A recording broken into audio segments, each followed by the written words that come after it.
자, 볼게요. 자, 이제 지구상에 있는 모든 물질을 구분할 수 있는 마지막 방법이에요. 그게 물질의 특성이고, 그 물질의 특성 중에서 우리가 해야 되는 네 번째 내용이 얘가 제일 까다로워요. 네 번째가 바로 용해도예요. 자, 용해도라고 할 때 용해가 뭐냐면 이게 녹는다는 뜻이에요. 자, 근데 헷갈리지 말아야 되는 게 우리가 알고 있는 녹는다라는 건 이제 두 가지가 있는데 그 중에서 고체가 액체로 우리가 상태 변화하는 녹는다가 이게 맞는 표현인데 우리는 이걸 얘기하는 게 아니고요. 뭘 얘기하는 거냐면 소금을 꼬매가 물에다 넣어. 그럼 어떻게 돼? 소금이 녹으면서 소금물이 된다라고 우리가 표현하잖아. 근데 사실은 소금이 물에 녹을 때 소금이 고체였다가 액체 되는 거니? 아니야. 그냥 소금이 소금이라는 고체 되는 거야. 단지 그게 작은 고체로 물속에 퍼져나가는 것 뿐이야. 그러니까 용해된다라고 해서 우리가 녹는다라고 표현하는 이 용해는 사실은 섞여 들어간다 이 표시야. 섞인다 이 뜻을 우리가 일상생활에서 녹는다 이렇게 잘못 표현하는 것 뿐이야. 알겠어? 자, 그렇다면 보세요. 소금을 물에다가 넣어요. 그럼 소금물 되죠? 우리는 소금을 녹는다라고 표현합니다. 자, 그러면 그 중에서요. 실제로 녹는 게 누굽니까? 소금이라는 게 녹는 거죠? 이렇게 소금처럼 녹아 들어가는 애, 섞여 들어가는 애를 우린 뭐라 그랬다? 초딩 때 배웠어. 이거를 용질이라고 한다. 기억나냐? 그러면 이때 소금을 녹인 건 누구니? 물이죠. 자, 소금 같은 아이를 녹이는 아이, 이런 애들을 뭐라 그럴까? 이걸 용매라고 해요. 됐어. 녹아 들어가는 아이는 용질, 녹이는 애는 용매. 알겠습니까? 이렇게 되는 거고요. 그래서 소금이 선생님 녹고 있어요. ing 진행형. 녹아 들어가고 있어요. 이걸 우리는 뭐라 그런다? 용해되고 있어요. 이렇게 표현한다. 이걸 용해되고 있어요. 이렇게 표현하고. 그러면 다 녹아서 만들어진 물질, 소금물. 이걸 뭐라니? 이거를 용액이라고 불러요. 용액. 알겠습니까? 네. 자, 그러면 용액이라는 걸 썼을 때 선생님이 소금물이라고 했는데 저는 소금물 말고 물소금으로 부르고 싶어요. 가능해요? 안 돼요? 이거 순서 바꿔서 물소금이라고 불러도 돼요? 안 돼요? 이거 불가능해요. 됐어? 왜? 과학자들이 용액에 이름을 붙일 때 무조건 앞부분이 용질이 오게 뒷부분이 용매가 오게 이름을 붙이기로 약속한 거거든요. 그러니까 바꾸시면 안 돼요. 뭐라는 거야? 그래서 항상 소금물로 붙이셔야 되고 그래서 항상 이름을 붙일 때 용질이 먼저 오고 그 다음에 용매의 이름이 오고 그리고 그 뒤에 항상 뭐를 붙이게 했어요? 용액이라는 단어를 붙이라고 했는데 이 새끼 안 붙였죠? 경찰한테 잡혀가요. 됐어? 그래서 소금물이 아니고 뭐라고 붙여야 된다? 소금, 물, 용액이라고 붙이셔야 되는데 이렇게 해도 경찰한테 잡혀가요.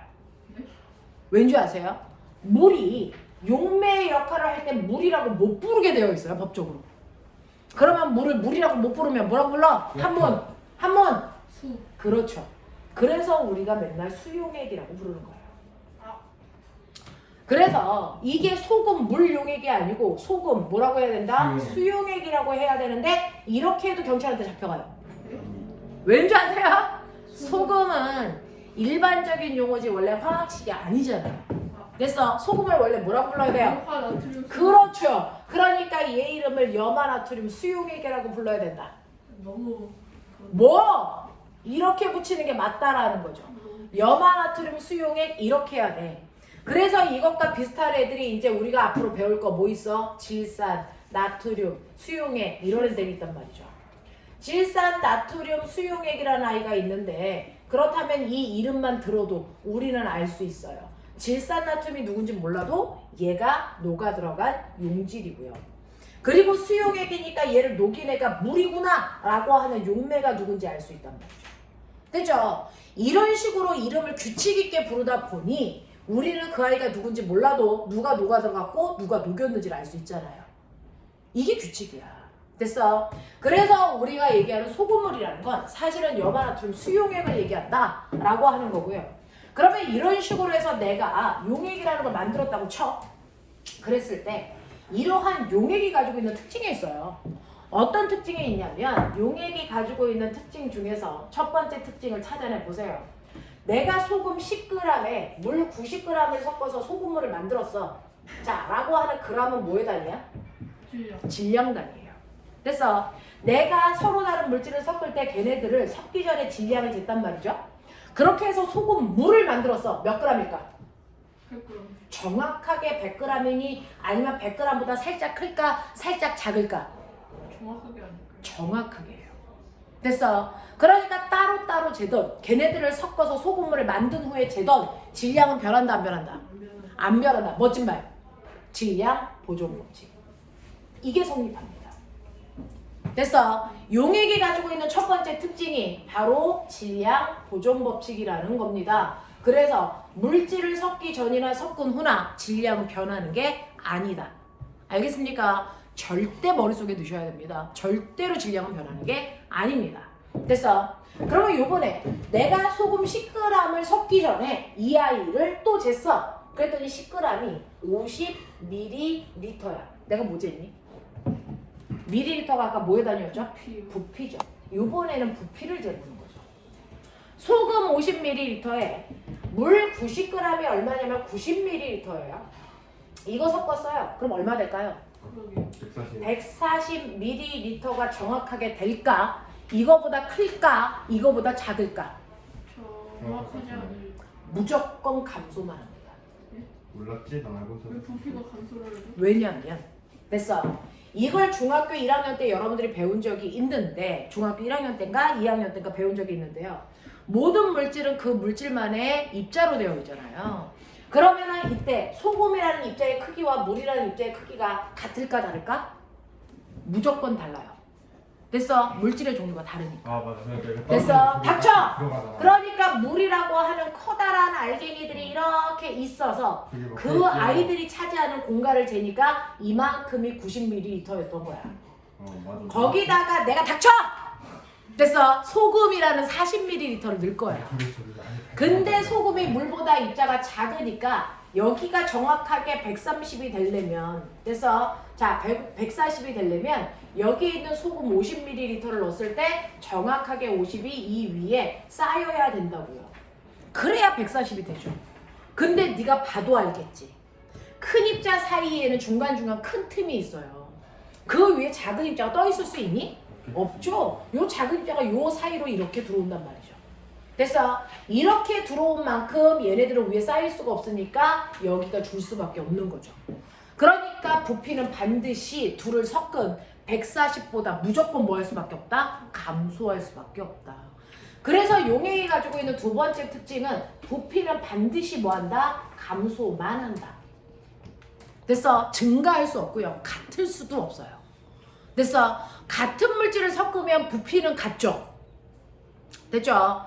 같은 물질을 섞으면 부피는 똑같겠지만 다른 물질을 섞으면 무조건 다른 물질은 상대적으로 하나는 크고 하나는 작기 때문에 부피는 무조건 뭐한다? 감소만 한다. 알겠습니까? 이렇게 된단 말이죠. 이게 용액이 가지고 있는 특징이에요. 네, 이런 것들이죠. 너무 신기하죠. 이런 특징을 가지고 있는 게 용액인데 그러면 나는 이러한 용액을 물에다가 이제 소금을 물에다 넣어서 소금물을 만들 거란 말이야. 자, 그러면 소금물이라는 아이는 순물질이야, 혼합물이야? 혼합물이. 당연하죠.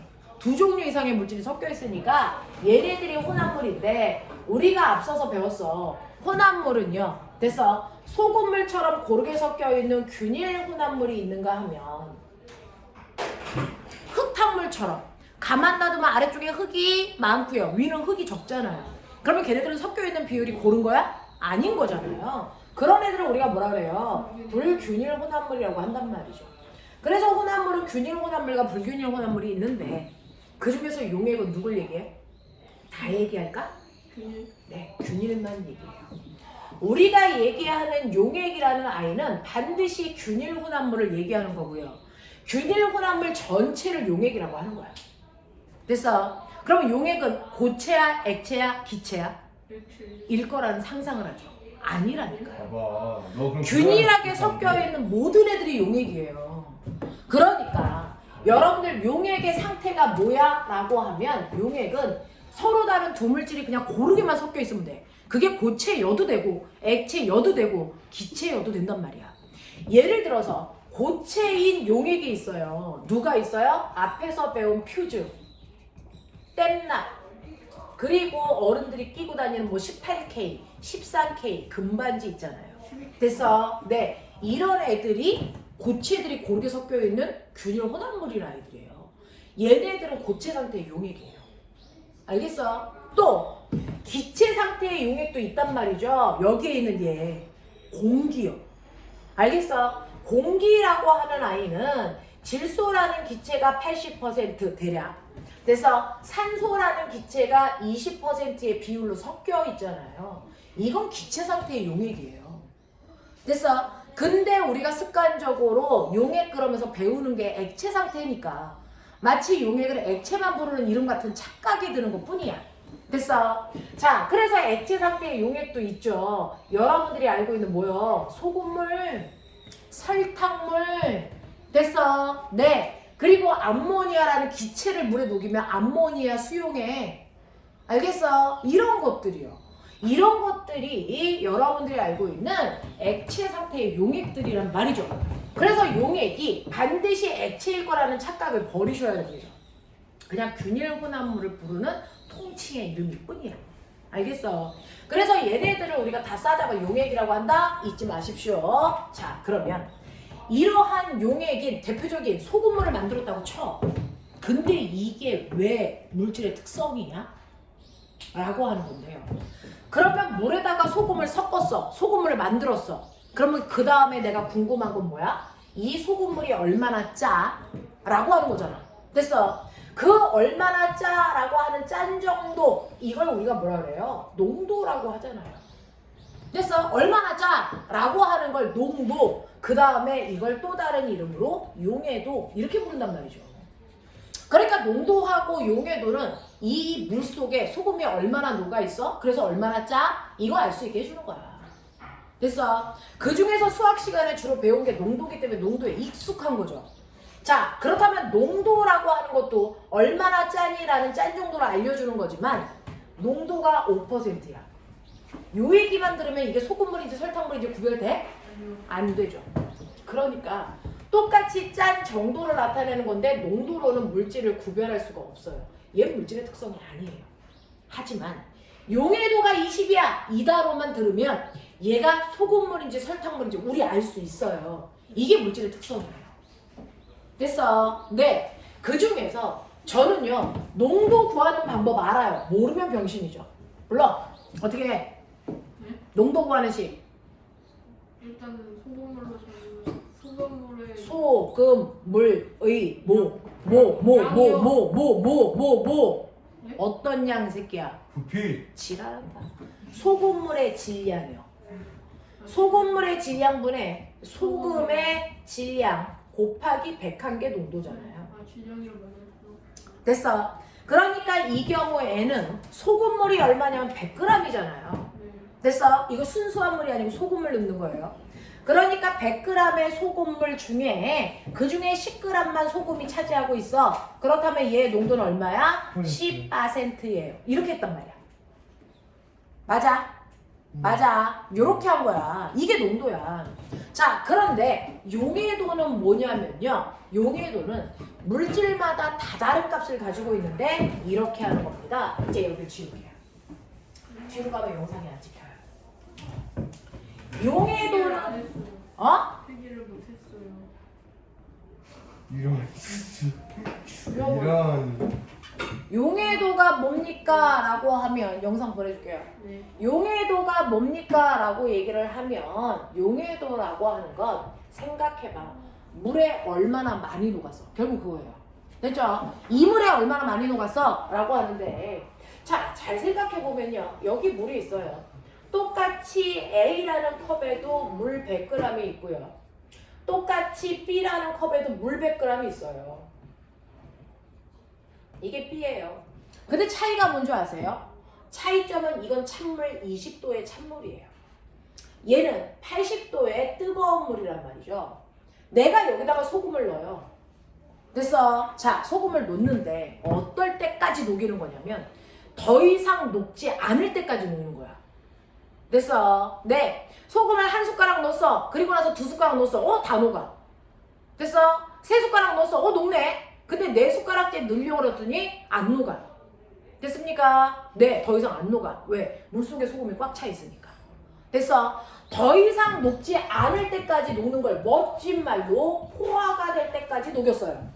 됐어? 이걸 포화 상태라고 합니다. 포화 상태가 될 때까지 녹였습니다. 네, 그랬더니 찬물에 많이 녹을까? 뜨거운 물에 많이 녹을까? 뜨거운 물에 많이 녹겠죠. 소금은요, 20도의 찬물 100g에 녹이니까 소금은 더 이상 녹지 않을 때까지 녹이니까 20g 녹아요. 와, 그러면 20도에서의 용해도는 20g이구나. 근데 80도가 되니까 더 많이 녹는데요? 같은 소금이라도? 그래? 얼마 녹아? 100g이요.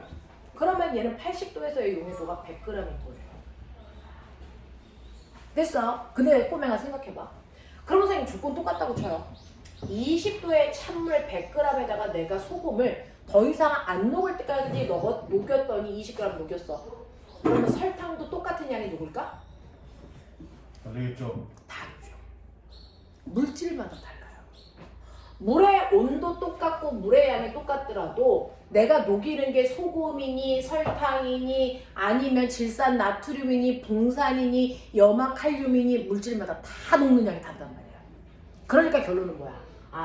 온도 똑같고 물량만 똑같다면 거기에다가 물질을 더 이상 녹지 않을 때까지 포화 상태가 될 때까지 녹였을 때 얼마 녹는지를 보면 누군지 구별할 수 있는 거야. 알겠어? 네. 소금은요. 20도의 물 100g에서 소금은 더 이상 안 녹을 때까지 포화가 될 때까지 녹으니까 20g 녹아요. 설탕은 얼마 녹냐면 조금 더 많이 녹아서 30g 녹아요. 붕산이라고 하는 우리가 본 적도 없는 애지만 얘 40g 녹아요. 질산이라고 하는 아이 녹여봤더니 50g 녹아요. 이렇단 말이야. 근데 내가 이름을 알 수 없는 어떤 하얀색 가루가 있어. 소금인지 설탕인지 붕산인지 질산 나트륨인지 구별하래. 그럼 어떻게 해? 똑같이 만들어. 20도의 찬물 100g을 가지고 와. 그래서 더 이상 녹지 않을 때까지 녹여봐.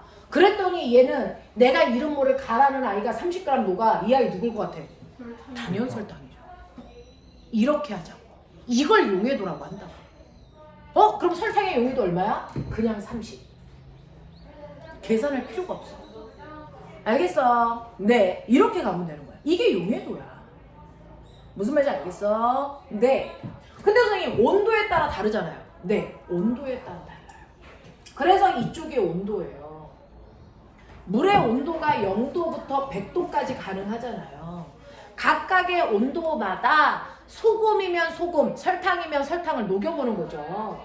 그랬을 때 0도일 때는 5g 녹아, 10도일 때는 7g 녹아, 그 다음에 20도일 때는 20g 녹아. 각각 녹는 양을 찍어서 부드러운 곡선으로 연결하시면 이게 바로 소금이 더 이상 녹지 않을 때까지 녹인 포화 상태의 용해도 그래프예요. 포화 상태의 용해도 그래프예요. 그래서 여기가 용해도 그래프예요. 됐어. 그래서 20도일 때 용해도 얼마? 20g. 됐습니까? 네. 그 다음에 100도일 때 용해도 얼마야? 100도일 때는요. 됐죠? 네. 100도일 땐 용해도가 120. 80도일 때는 용해도가 100. 뭐 이런 식으로 써져 있단 말이야. 그냥 그거 읽으면 돼. 알겠어? 네. 어렵지 않죠? 근데 이거 어려워요. 됐어. 이건 소금이야. 그럼 설탕은요? 설탕은 온도하고 물의 양이 똑같아도 녹는 양이 달라. 그러니까 구별이 되지. 붕산 어떤데? 얘 또 달라. 직사칼륨 어떤데? 얘 또 달라.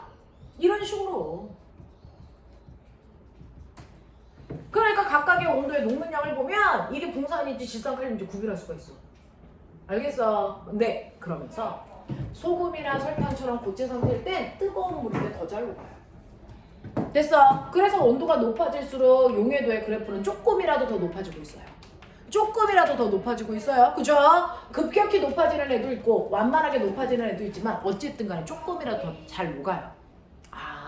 그러면 용해도는 온도에 따라서 녹는 양은 다르구나.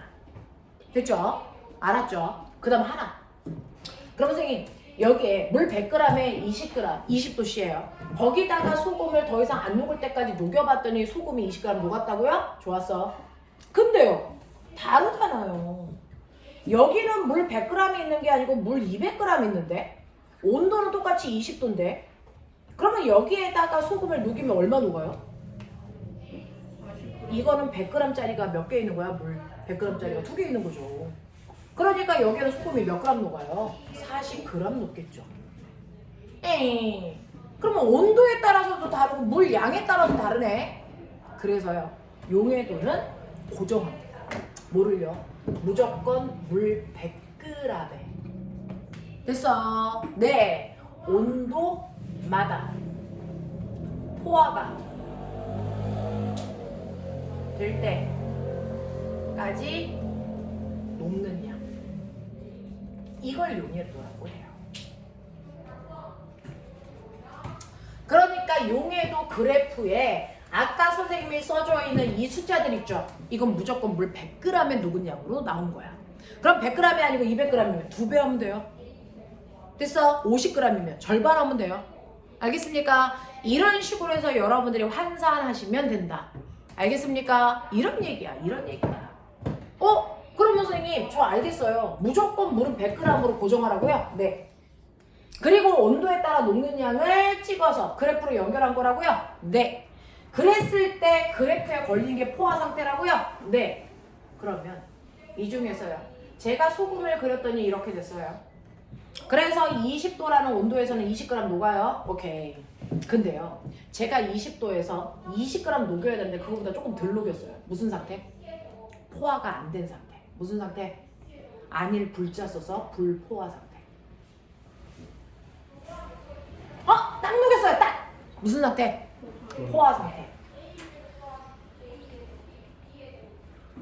이거보다 많이 녹였어요. 과하게 녹였네. 무슨 상태? 과포화. 과포화 상태. 녹일 수 있어요?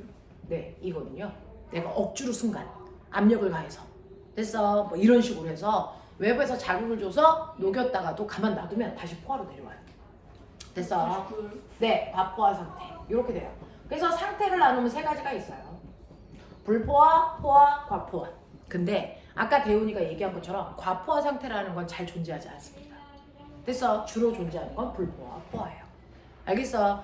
이 포화 상태가 될 때까지 녹은 양을 우리가 뭐라 그런다고? 용해도라고 한다. 알겠어? 하겠어? 자, 그래서 용해도라는 건 물 100g에 포화가 될 때까지 녹인 양을 계산하지 말고 그냥 그 양 그대로 읽어. 이게 용해도야. 알겠어? 근데 내가 물 100g에다가 선생님 소금 녹여요. 또는 물하고 섞이는 에탄올 녹여요. 네, 이렇게 고체 상태를 녹이던 액체 상태를 녹이던 얘는 찬물보다 뜨거운 물에 더 잘 녹아. 그래서 용해도가 온도에 따라 점점 높아져. 그러면 이제 과학 이제 배울 만큼 배웠잖아. 여기서 빠져있는 게 누구야? 여기서 빠져있는 건 뭐야? 기체 상태는 다르다는 거지. 됐어. 그러면 기체는 어떤데? 대표적인 게 뭐야? 사이다야, 사이다. 너 마시잖아. 사이다는 단적으로 얘기하면 거기 엄청나게 많은 애들이 섞여 있는 거지만, 단적으로 얘기하면 과학책에서의 사이다는 물에다가 이산화탄소 녹인 거예요. 그러니까 그거 다 배제하고 우리가 얘기하는 탄산수 있잖아요. 그거 얘기하는 거예요. 물에다가 이산화탄소 녹인 거, 이거 사이다다. 탄산수다. 알겠어? 그럼 이산화탄소라는 건 기체인데요? 네, 그래요. 그럼 기체는 어떤 물에 잘 녹아요? 찬물에 잘 녹니? 뜨거운 물에 잘 녹니? 찬물이요. 맛있다. 그래서 여름에 됐어, 너네가 맛있는 사이다를 먹는다는 건 뭐예요? 톡 쏘는 사이다잖아요. 톡 쏘는 사이다 먹지 김 빠진 사이다는 방시훈밖에 안 먹어요. 됐어? 그러면 톡 쏘는 사이다라는 건 뭐야? 이산화탄소를 많이 녹이는 거잖아. 이산화탄소의 용해도를 높이는 거잖아. 맞아. 그러면 이산화탄소를 많이 녹이기 위해서 엄마는 사이다를 어디다 보관하시니? 냉장고에 반드시 뚜껑은. 그렇죠. 됐어? 이게 용해도를 높이는 기술이거든요. 됐어? 그래서 기체를 더 잘 녹이기 위해서 어떻게 한다? 냉장고에 보관한다는 얘기는 기체는 온도가 낮아야 용해도가 크다는 얘기죠. 고체 액체랑 정반대예요. 차가울수록 잘 녹아요. 이런 뜻이야. 그리고 뚜껑을 닫아라. 이거 무슨 말이니? 뚜껑은 어떤 역할을 하니? 기체가 못 빠져나오게 꾹 눌러주는 역할을 하는 거죠. 그러니까 그건 무슨 역할을 하니? 압력이요. 됐어. 압력을 높여주면 용해도가 높아요. 그래서 고체나 액체는 압력하고 전혀 상관없거든요. 근데 기체는 압력의 영향을 받아요. 알겠어? 그래서 이걸 따로 외우려고 하지 말고 사이다 보관할 때 우리 엄마가 냉장고에 뚜껑 덮는 걸로 봐서 우리 엄마는 과학 선생님이구나. 그래서 엄마가 이과한 거죠. 나는 과학 선생님인데. 됐어. 네. 그래서 이런 식으로 기체는 온도가 낮아야 잘 녹고 압력이 높아야 잘 녹으니까 이걸 그래프로 그리면 온도가 있어요. 자, 물은 0도부터 100도까지 있는데 그 중에서 이산화탄소라는 게 녹는 거는 거꾸로 이렇게 된단 말이죠. 차가울 때 많이 녹고 뜨거우면 조금밖에 안 녹아. 그래서 차가운 물에는 용해도가 커서 기체는 10도의 찬물에는 용해도가 막 300이야. 근데 뜨거운 물이 되면 용해도가 10밖에 안 돼. 이런 거야. 알겠어? 이렇게 표현하는 거야. 그래서 기체들은요, 온도와 압력의 영향을 받기 때문에 요것만 하고 끝내드릴게요. 사이다가 있어. 먹는 거 좋아하는 시훈이는 백발백중 맞출 텐데요. 여기에 이제 물이 있죠. 여기에 물이 있다고. 얘는 20도의 찬물이고요. 얘는 80도의 뜨거운 물을 가지고 있는 비커에 내가 사이다를 집어넣은 실험관을 이렇게 놓는 거예요. 두 개씩. A는 사이다를 요만큼 넣었어. B도 사이다 이만큼 넣었는데 얘는 뚜껑을 덮었어. 알죠? C 사이다 요만큼 넣었어. D도 사이다 요만큼 넣었는데 뚜껑을 얘는 덮어. 이런 얘기야. 그러면 용해도는 가장 잘 녹은 거 누구야? B요. 네. 그래서 기체의 용해도가 가장 큰 거 찾아라. 그러면 냉장고에 뚜껑 덮어 보관한 거 찾으면 되잖아요. 그러니까 차갑고 뚜껑 덮여 있는 B의 용해도가 제일 커요. 이렇게 되는 거죠. 됐어. 그러면 용해도가 크다는 얘기는 물속에 잘 녹아 들어가 있다는 얘기죠. 그럼 거꾸로 물속에 있던 게 빠져나온다. 그걸 기체가 가장 많이 밖으로 빠져나오는 게 누구니? 이런 얘기야. 누굴 것 같아? 네, 이건 먹고 싶지 않죠. 김 빠진 사이다. 알겠습니까? 용해도가 큰 거 찾으세요. B. 기체가 가장 많이 빠져나온 걸 우리가 기체가 많이 발생한 거 찾으세요. 알겠습니까? 이건 C. 알겠습니까? 요런 거야. 그러니까 용해도라는 건 농도보다 훨씬 더 간단해. 계산하는 게 아니거든요. 단, 물 몇 그램으로 고정시켜야 돼? 100g. 됐어. 그래서 예를 들어서 20도의 찬물이 있는데 내가 물 500g이 있어. 거기다가 소금이 안 녹을 때까지 죽을 만큼 녹인 거지. 그랬더니 소금이 100g 녹은 거야. 그럼 용해도가 얼마야?